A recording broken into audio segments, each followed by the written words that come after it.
Hello, I'm Chris Rosenblum, the Communications Director with the State College Area School District. This fall, we're starting new school times with elementary school students starting earlier at 8:10 a.m. and secondary students starting later at 8:40 a.m.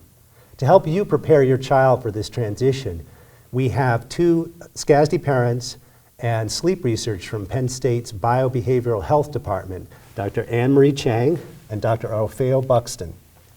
Thank you so much for coming in to help us. Dr. Chang, why should parents begin this transition? Well, at this time of the year, we're thinking about going back to school. And it's important to think about what can help us be successful for this transition. Sleep and getting enough sleep is an important part of feeling good, being at your best to learn and to grow, and to have positive social interactions.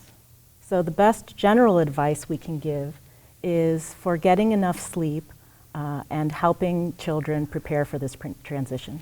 I think I'll need some of this advice myself. I have two teenage sons at home who have been on a vacation sleep pattern and will need to make a big change in the next coming weeks. Dr. Buxton, when should parents begin this transition? Well, recognizing that some kids and teens drift to a much later time for bed in the summer, it's probably wise to start a week or two before the beginning of the school year to transition to an earlier bedtime. You don't want to kill the fun of summer and the freedom that that entails, but like picking up the new school supplies and maybe some new clothes or shoes, it's good to get ready. It's also going to make the school year and that transition more pleasant. Thank you, Dr. Buxton. Dr. Chang, what steps should parents take initially to help make this transition? Well, the first thing they can do is to talk with their children and also talk with other family members and members of the household to make sleep a priority for their household. And this involves getting enough sleep and deciding on a bedtime for children. It's important to have these discussions so that you can have buy-in from the children, from the parents, in order to really invest in this and have a better chance at success. Thank you, Dr. Chang. After parents have those discussions, what concrete steps should they start to take to facilitate this transition? Well, certainly establishing a bedtime routine that involves calming activities as opposed to electronic devices or screen time can be very helpful.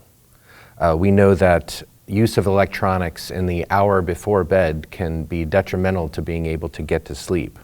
In fact, we encourage families to not have any screens or phones or other media devices in bedrooms for their children and teens, and that same idea probably holds for the parents as well, to limit screens in bedrooms.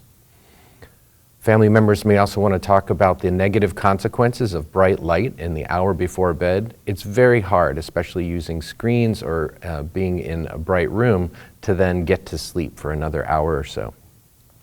And lastly, if a child or adolescent is having mood or behavioral problems, parents may want to consider that not getting enough sleep is a contributing factor. Thank you, Dr. Buxton. It's great advice. Thank you for coming in. Dr. Chang, thank you for coming in. We hope this has been helpful for you as you make this transition to the fall. Thank you for watching. If you'd like more information, please visit the SCASD website or the address on your screen.